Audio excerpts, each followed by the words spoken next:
Hello everyone, welcome to Samzone 2.0.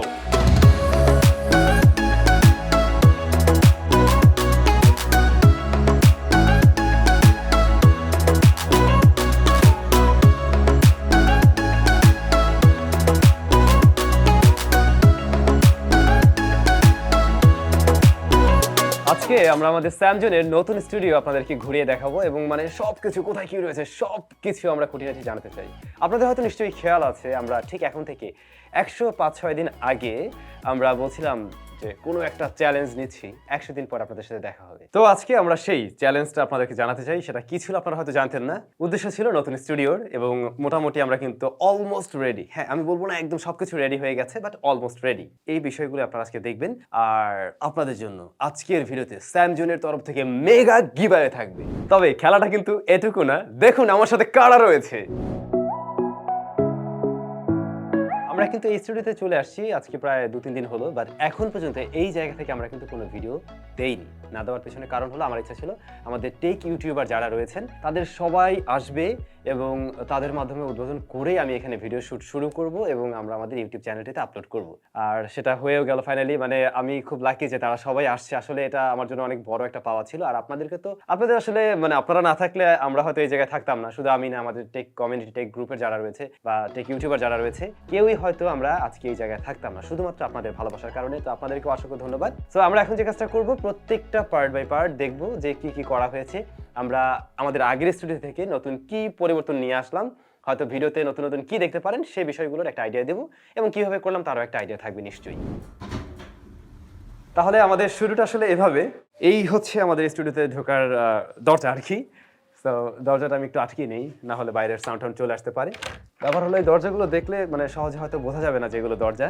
আর এইখানে যে ডেকোরেশনটা আপনারা দেখছিলেন হয়তো অলরেডি কয়েকবার ভিডিওতে দেখে নিয়েছেন। এই প্রত্যেকটা ডিজাইন যা যা রয়েছে সব হয়তো মানে আমার একটা একটা করে চিন্তা থেকে করা হয়েছিল। আমরা প্রথমে আসলে ইন্টেরিয়র ডেকোরেশন যারা করে তাদেরকে দেখিয়েছিলাম, কিন্তু ওদের আইডিয়াগুলো আমার পার্সোনালি ভালো লাগছিল না। আমি একটু সাদার মধ্যে করতে চাচ্ছিলাম, বাট ওরা যেটা শেয়ার করছিল সেগুলো দেখে আমার মনে হচ্ছিল অ্যাজ ইউজুয়াল একদম সব জায়গায় যেগুলো থাকে। তো আমি চিন্তা করলাম একটু ডিফারেন্ট কি করা যায়। তো একটু আইডিয়া এদিক সেদিক থেকে নিয়ে আস্তে আস্তে আজকে আমরা এই আইডিয়ায় চলে আসছি।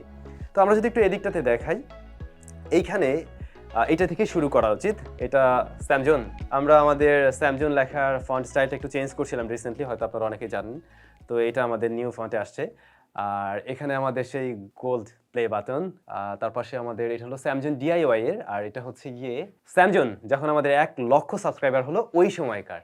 আর এটা খুবই ইন্টারেস্টিং একটা বিষয়, একটু না বললে হবে না। এইটা হচ্ছে কি আমাদের স্টুডিওর ভিতরে একটা দরজা আমরা খুলে ফেলছিলাম। তো ওই দরজাটা চিন্তা করলাম কি করা যায়। তো ওইটা আমি এইখানে সেট করে দেই, আর পিছনে একটা জাস্ট লাইট দেওয়া হয়েছে। তো সব মিলে কিন্তু জিনিসটা কাজে লাগছে, রাইট? যেহেতু ডিআইওয়াই নিয়ে কাজ করা হয়, সো এগুলোর প্রতি আমার একটা আকর্ষণ থাকে। আর এগুলো আমাদের আগের স্টুডিওর যে ছবিগুলো ছিল ওগুলোই কিন্তু। পাশাপাশি একটু বসা টসার জন্য ব্যবস্থা রাখতে হয়, সো সেগুলো রয়েছে। আর আমরা যদি একটু পাশটা দেখাই, এটা হচ্ছে এই জায়গাটা একটা গ্যাপ ছিল, এই বিল্ডিং এর ভিতরে এখানে একটা গ্যাপ ছিল। তো ওইটাকে কিভাবে আসলে ইউটিলাইজ করা যায়, কিভাবে ব্যবহার করা যায়, এই জন্য আমরা কি করছি, এখানে একটা কি বলে বোর্ড দিয়ে, এটাকে কি বলা যেতে পারে বলতো, এটা কাইন্ড অফ সেলফ টাইপের কিছু আর কি। সো এখানে আমাদের অনেক কিছু রাখা যাচ্ছে যেগুলো আমরা বিভিন্ন আর্ট পেয়েছিলাম। এগুলো গাছ টাছ রয়েছে, গাছ আমার আবার খুব পছন্দ, ইনডোর প্ল্যান্ট, যে কারণে আমি এগুলো রেখেছি। একটু দরজা সম্বন্ধে বর্ণনা দেওয়া উচিত। দরজার যে বিষয়টা, যেহেতু একদম বাইরের সিঁড়ি না, তো আমরা সিঁড়ি থেকে আসলেই ঢুকেই আমরা কিন্তু স্টুডিও সেটআপটা পেয়ে যাচ্ছি। এখানে চাইলে ভিডিও শুট করা যায়, বাট বাইরে সাউন্ড হবে, তো সাউন্ডটা আসতে পারে। ওইটাকে প্রুভ করার জন্য বা আইসোলেটেড করার জন্য আমরা কিন্তু এই ধরনের ফোম ব্যবহার করি। আর তার উপরে একটু এই যে প্যানেলিং করা হয়েছে, সব মিলে এরকম। আর এই জায়গাটার টোটালি সাউন্ড কারেকশনের জন্য যাতে ইকো না আসে, এই জন্য কিন্তু আমরা এই যে উপরের দিকটাতে হচ্ছে গিয়ে পুরো জায়গাটার পুরো সিলিংটা আমরা কিন্তু একদম ফোম দিয়ে মুড়ে দিয়েছি, যাতে করে সাউন্ডের ইকো না আসে। বাট আমি জানি না আসলে আজকের সাউন্ডের ইকো আছে কিনা, কারণ এইটাই প্রথম শুট এই জায়গায়। আমি জানি না আসলে কি হইতেছে। তো সাউন্ড যদি খারাপ থাকে আপনারা কমেন্ট করে জানাবেন, আমি অবশ্যই ট্রাই করবো আরো বেটার কিছু করার জন্য। ওয়েল, এইখানে একটা সাউন্ড কারেকশন প্যানেলিং ব্যবহার করা হয়েছে, এটাকে বলে অ্যাকোস্টিক প্যানেল, যেটা এক ধরনের বোর্ড দিয়ে তৈরি। এই জায়গাটা আমার খুব পছন্দের, এইটা টোটালি বোর্ড দিয়ে তৈরি করা। আর এইখানে এইটা জাস্ট একবার দেখুন, এইটার যে মানে একটা অন্যরকম ভাইব, ও অস্থির। এগুলো আমরা কিন্তু বোর্ড দিয়ে তৈরি করে নিয়েছি, এগুলো কিনতে পাওয়া যায়, বাট আমরা এই হেক্সাগনগুলো আসলে নিজেরা বোর্ড দিয়ে কেটে তৈরি করে নিয়েছি, কারণ ডিআইওয়াই। সো নিজেরা পারলে কেন আমরা কিনতে যাব। লাইক দিবেন ভালো লাগলে আর কি। আর এই ধরনের প্যানেল কিনতে পাওয়া যায়, সো ওইগুলো এনে জাস্ট আমরা বসিয়ে দিয়েছি, দ্যাটস ইট। এখানে না আরও লাইট টাইট বসবে, এখন পর্যন্ত তো সেট আপ করা হয়নি, সো আস্তে আস্তে আপনারা আরও নতুন কিছু দেখতে পাবেন। এখানে একটা জানালা রয়েছে, আর এইটার প্রতি আমার যে কোন লেভেলের একটা আকর্ষণ ছিল ছোটবেলা থেকে। সো ফাইনালি আমার খুবই ভালো লাগছে যে এইটা আসলে আমি তৈরি করতে পারছি। এটার ভিতরেও ইন্টারেস্টিং জিনিস আছে, সেটা আমি দেখাবো নিশ্চয়ই। তো এইটা হচ্ছে গিয়ে টেলিফোন বুথ, আপনারা জানেন নিশ্চয়ই। আগেকার দিনে বা ইউকেতে আপনারা হয়তো যারা গিয়েছেন হয়তো অনেকেই অলরেডি দেখে নিয়েছেন, এটার ভিতরে টেলিফোন থাকতো এবং সেখানে গিয়ে কল করে কথা বলা যেত। বাংলাদেশে এই ধরনের ব্যবস্থা ছিল না। তো আমি আসলে এইটা অনেক আগে থেকে মুভি টুভিতে দেখে এটার প্রতি মানে এত ভালো লাগে কাজ করছিল, তো চিন্তা করছিলাম যে কোনো একদিন আমি আমার বাসার আশেপাশে এরকম কিছু একটা তৈরি করতে চাই। তো যেহেতু স্টুডিও নিয়ে কাজ টাজ বা ভিডিও টিডিও তৈরি করা হয়, দ্যাটস ওয়াই ফাইনালি এটা আমি তৈরি করে নিয়েছি। এটা ভালো লাগছে, আপনাদের কেমন লাগলো অবশ্যই কমেন্ট করে জানাবেন। দেন এই পাশে আমাদের না আসলে কিচেন রুম, এখানে রান্নাবান্না করা যায়, তো ওগুলো দেখানোর মনে হয় দরকার নেই না। আচ্ছা এই পাশে একটু দেখি, এইটা হচ্ছে একটা থান্ডারবোল্ট, এটাও কিন্তু ওই যে কাঠ বা বোর্ড কেটে তৈরি করা হয়েছে। এটার মাঝে লাইট আছে, দেখতে সুন্দর লাগে। পাশাপাশি আমাদের যে আগের যে বিভিন্ন ছবি ছিল ওগুলো আমরা এই পাশটাতে সেট করে দিয়েছি। এবারে অন্য জিনিসপত্র কোথায় গেল, কোথায় বসে আমরা ভিডিও এডিট করব, কোথায় বসে আরও বেশি বেশি ভিডিও শ্যুট করব, সেটা নিশ্চয়ই অনেকে জানতে চাইবেন। তো এর ভিতরেই মূলত আরেকটা রুম রয়েছে। এই পাশটা আমার খুব পছন্দের, এবং এইখানে যে স্ট্রাকচারগুলো দেখছেন বা যা তৈরি করা হয়েছে প্রত্যেকটা জিনিস মানে ওইভাবে মাথায় রাখা হয়েছিল যে দেখতে সুন্দর লাগবে, পাশাপাশি সাউন্ড কারেকশনের কাজ করবে, অর্থাৎ ইকোটা যাতে দূর করে। আপনারা যে ছোট ছোট ফাঁকা জায়গা দেখছেন না, মূলত আমরা যে কথা বললে এই সাউন্ডটা কিন্তু এখানে যায়, যে কোনো শব্দে যায়, ভিতরে গিয়ে এটা এলোমেলো হয়ে ওই ইকোটা আর দিতে পারে না। তো ওইটা চিন্তা করেই কিন্তু এগুলোকে তৈরি করা হয়েছে। আবার দেখতেও দেখুন খারাপ লাগছে না নিশ্চয়ই। এমনিতেও মিরর আমার ভালো লাগে, মানে মিরর তো মনে হয় সবারই ভালো লাগে, নিজের চেহারা দেখা যায় আর কি। তো এছাড়া তো নিজের চেহারা দেখার উপায় থাকে না, এই জন্যই। আর এখানে আমাদের মানে বিভিন্ন গাছ টাছ রয়েছে, আরো অনেক কিছুই থাকছে যেগুলো তো আপনারা ভিডিওতে দেখলেনি। তো এই পাশটাতেও চাইলে কিন্তু আমরা একটা ব্যাকগ্রাউন্ড তৈরি করে ইজিলি ভিডিও শুট করতেই পারি। এখন জানি অনেকেরই প্রশ্ন থাকবে যে ভাই এত কিছু তো করলেন, বাট কি লাইট কোথায়, মানে যেটা দিয়ে মেইনলি আপনি ভিডিও শুট করবেন, এখানে তো রড লাইট জ্বলতেছে, তো এইগুলো দিয়ে কি ভিডিও শুট করেন? না, এখানে আসলে আমাদের মেইন লাইট বা কি লাইট কিন্তু এই যে রয়েছে। আগে আমরা যে কাজটা করতাম স্ট্যান্ডের সাথে কিন্তু রাখতাম না, আর এখন আমি এটাকে ঝুলিয়ে দিয়েছি একদম বাংলা টেকনোলজিতে, আমার নিজস্ব বুদ্ধি এটা। বিষয়টা হলো এরকম, আমরা চাইলে এটাকে কিন্তু এদিকে টেনে নিয়ে আসতে পারবো। যে দেখুন এখানে কিন্তু ওইভাবে সিস্টেমটা করা হয়েছে। আবার আমি কি করছি, এই যে লেগগুলো, এগুলো হলো ট্রাইপডের লেগ, ওইগুলো মানে আমার একটা ট্রাইপড পুরনো হয়ে গেছিল, তো ওইটাকে খুলে আমি ওই লেগের সাথে এটাকে সেট করে দিয়েছি। এখন চাইলে আমি এটাকে নিচু করতে পারি, উঁচুও করতে পারি। আর উপরে লাইট থাকাতে আমার কিন্তু নিচ দিয়ে হাঁটাচলা করতেও কোনো সমস্যা হচ্ছে না, লাইটের কাজ তো আমার হয়েই গেল। সো এরকম ব্যবস্থা কিন্তু কয়েকটা জায়গায় রয়েছে, এখানে রয়েছে, এই যে এই পাশে রয়েছে, এইখানে আমি উপরে এক ধরনের চ্যানেল সেট করি, ওই চ্যানেলের ভিতরে চাকা রয়েছে, ওই চাকার সাথে এগুলো সেট করে দেওয়ার কারণে মুভ করা যায়। তো যা দেখলেন আসলে এটা আমি বুদ্ধি করে করছি ঠিকই, বাট এই আইডিয়া কিন্তু আমার না। এই ধরনের লাইটিং সেটআপ পাওয়া যায়, মানে লাইট সেট করার জন্য এই ধরনের স্ট্যান্ড পাওয়া যায়, স্ট্যান্ড না এটাকে কি বলা যায়, মানে হ্যাঙ্গিং সিস্টেম হয়তো পাওয়া যায়। তো আমি ইন্ডিয়াতে খবর নিলাম, আমার এখানে যতটুকু করা হয়েছে তার জন্য অলমোস্ট 46,000 টাকার মতো লাগতো। তারপর আবার ইন্ডিয়া থেকে ক্যারি করে নিয়ে আসতে হতো, তার জন্য কিন্তু একটা কস্টিং যেত। বাট আমি আমার বাংলা বুদ্ধিতে যেটা করেছি তাতে খরচ হয়েছে 2,500 বা 3,000-এর মধ্যেই আর কি। তো কোনটা ভালো, কাজ কিন্তু একই হয়ে গেল, বাট টাকা পয়সা অনেক বেঁচে গেল। এটা কিন্তু শুধুমাত্র স্টুডিও না, এটা কিন্তু বলতে পারেন আপনার একটা সিনেমা হলও, মানে এখানে চাইলে আপনি বিশাল বড় টিভিও দেখতে পারবেন। এখন টিভি কই, টিভিতে একটাও দেখলেন না কোথাও, বাট হ্যাঁ আছে, মাথার উপরে কি দেখেন, এটা হচ্ছে একটা প্রজেক্টর যা আমি এখানে সেট করে দিয়েছি। ওই যে আমি যে ইয়াটা কি বলে ট্রাইপডটা যে ভেঙে ফেলছিলাম, ওইটার একটা অংশের সাথে মানে মাঝের অংশের সাথে এটা সেট করে দেওয়া হয়েছে। আর এই পাশে একটা মোটরাইজড কি বলে রোলাবল হচ্ছে কি একটা স্ক্রিন রয়েছে প্রজেক্টরের জন্য।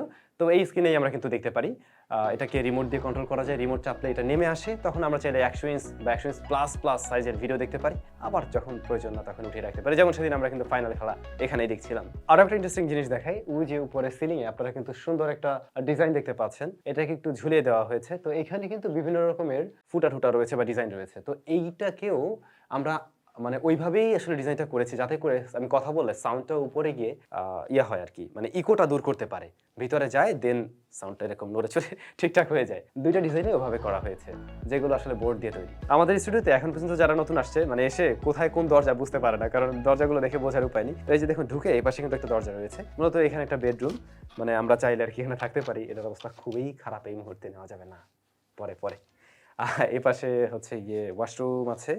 আর এদিকে খুব ইন্টারেস্টিং একটা পার্ট, আমি আগেই না বললাম এখানে রান্না বান্না করা যায়, বাট এই যে জায়গাটা আপনারা দেখছেন এইখানে মনে একটা ইকো আছে, এখানে ইকো থাকার কথা, একদম আটকা জায়গা। এইটাকে টানলে এটা উপরে উঠে যাবে, তারপরে আরেকটা রুম আমরা দেখতে পাবো, সরি এটাতে গ্লাস দেওয়া আছে। এইটার ভিতরে মূলত আমাদের জ্যাক অ্যান্ড রোজ, ওরা আসলে যদি এই পাশটাতে চলে আসে, এটা আমরা ঘুরে দেখছি, একটু কথা এদিকে এসে বলি, ইকো আছে অনেক। ওরা আসলে এই পাশে চলে আসলে ওরা মানে মোটামুটি পশম টসম দিয়ে সব মাখাই ফেলায় আর কি। তো যে কারণে আমরা ওদের রুমটা একটু সেপারেট করে দিয়েছি, যখন প্রয়োজন হবে মাঝে মধ্যে ঘুরতে আসবে, অবশ্যই আসবে, বাট এর বাইরে ওরা ওই রুমটাতে থাকবে। আর ওই রুমটাই আমাদের এডিটিং প্যানেল, যা আমরা একটু পরে ঘুরে দেখছি। তার আগে আমরা এখন যে কাজটা করবো, এই রুমটা একটু ঘুরে দেখবো যে এখানে স্টুডিওটা কেমন। এটাতে একটু প্রেশার দেওয়া আছে, ওই যে হাইড্রোলিক, মানে অটোমেটিক নিজে নিজে আটকে যায়। তো এই যে স্টুডিওটা, এইটা আসলে আমরা এখন পর্যন্ত মানে তৈরি করতে পারি নাই, জাস্ট ট্রাই করছি, মাত্রই তো আসলাম। এইটা বলা যায় সে আগের সেটআপের মতোই, অলমোস্ট মনে হয় সেরকম, রাইট? এই যে টেবিলটা আছে, রিয়ারে আমাদের একটা পর্দা ছিল, তারপরে আর কি কি যেন আছে, একটু ইকো আছে কারণ উপরে সাউন্ড ট্রিটমেন্ট করা হয়নি। তো সব কিছু মিলে এইটার কাজ বাজ কেবল চলছে, তবে আশা করছি খুব শীঘ্রই আগামী 1 সপ্তাহের মধ্যে আমরা এটা রেডি করে ফেলতে পারবো। এইখানে জাস্ট যেটা হবে, ভিডিও শ্যুট হবে এবং বি রোলের শ্যুট নেওয়া হবে, অর্থাৎ এই ধরনের প্রোডাক্টগুলো রেখে যে আমরা শর্টগুলো নিই সেগুলো নেওয়া হবে। এই তো যা যা দেখতে পাচ্ছেন এই সমস্ত জিনিসপত্র আপাতত রয়েছে। আস্তে ধীরে আশা করছি এটাও আমরা খুব দ্রুতই সবকিছু ঠিকঠাক করতে পারবো। ওয়েল, এবার আমরা চলে যাচ্ছি আমাদের এডিটিং প্যানেলে বা এডিটিং রুমটাতে। এখানে প্রচুর ইকো, না একদম মানে অন্যরকম লাগতেছে আর কি। সো এইটাই হচ্ছে আমাদের বেসিক্যালি এডিটিং প্যানেল। তো এখানে নতুন তেমন কিছু নেই, জাস্ট রুমের পরিবর্তন আসছে, আমাদের টেবিলে একটু পরিবর্তন আসছে, আর জ্যাক আর রোজ দেখেন কেমন ঘুমায়। কম্পিউটার কিন্তু আগে যে সেটআপটা ছিল ওটাই আছে, আর এদিকেও সেই ম্যাক্স স্টুডিও যেটা আমি নিজে এডিট করতাম ওটাও ওইভাবে রয়েছে। আর এই তো মোটামুটি এইখানে হচ্ছে গিয়ে জ্যাক অ্যান্ড রোজ থাকবে, পাশাপাশি আমরা এডিট করব। ওরা ওই রুমে গেলে অনেক বেশি নোংরা করে ফেলে। সো এই জায়গাটা আর নতুন কিছু আপাতত নেই, পরে যদি কোনো পরিবর্তন হয়, নতুন কিছু করা হয়, আসলে একটা জায়গায় তো একরকমভাবে ভিডিও করা হবে না, আস্তে আস্তে অনেক চেঞ্জ আসবে। তো আমরা তখন নিশ্চয়ই আবারও নতুন কিছু করলে আপনাদেরকে ঘুরিয়ে দেখাবো। তো এই ছিল আমাদের আজকের ভিডিও, আমাদের স্টুডিও সেটআপ ট্যুর। কেমন লাগলো অবশ্যই কমেন্ট করে জানাবেন। এবং শুরুতেই বলছিলাম কি, আপনাদের জন্য মেগা গিভঅ্যাওয়ে থাকবে, যা এর আগে স্যামজন চ্যানেলে আপনারা কখনো পাননি। মোট 15 জন লাকি উইনার 15টি গিফট পেয়ে যাবেন। 10টি থাকবে গ্যাজেট এবং 5টি থাকবে স্যামজনের হুডি। কিভাবে অংশগ্রহণ করবেন? একদম সিম্পল, জাস্ট এই ভিডিওতে একটা কমেন্ট করে ফেলুন। এই দেখুন আবার কি আসছে, নেইমার তুমি কেন আসছো এখানে? না, এটা জ্যাক। হোয়াট? তো যা বলছিলাম, এই ভিডিওতে একটা কমেন্ট করবেন, আর আমরা কমেন্ট পিকারের মাধ্যমে 10 জন লাকি উইনার বেছে নেব এবং গিভের রেজাল্ট দেওয়া হবে জানুয়ারি মাসের 15 তারিখ, না 16 তারিখ দিই, 15 তারিখ পর্যন্ত চলবে। সো নিশ্চয়ই অংশগ্রহণ করবেন, আর অবশ্যই কমেন্ট করে জানাবেন ভিডিওটি কেমন লাগলো। পাশাপাশি অসংখ্য ধন্যবাদ জানাই আমাদের টেক ইউটিউবার রিভিউয়ার যারা রয়েছেন, তারা আমাদের ডাকে সাড়া দিল, আসলো এবং আমরা অনেক এনজয় করলাম। সব কিছু মিলে বছরের শেষ দিকে এসে এই ভিডিওটা খুব দারুণ ছিল বলে আমার মনে হয়। কমেন্ট করে কিন্তু জানাবেন। দেখা হচ্ছে তাহলে নতুন ভিডিওতে। Till then, take care.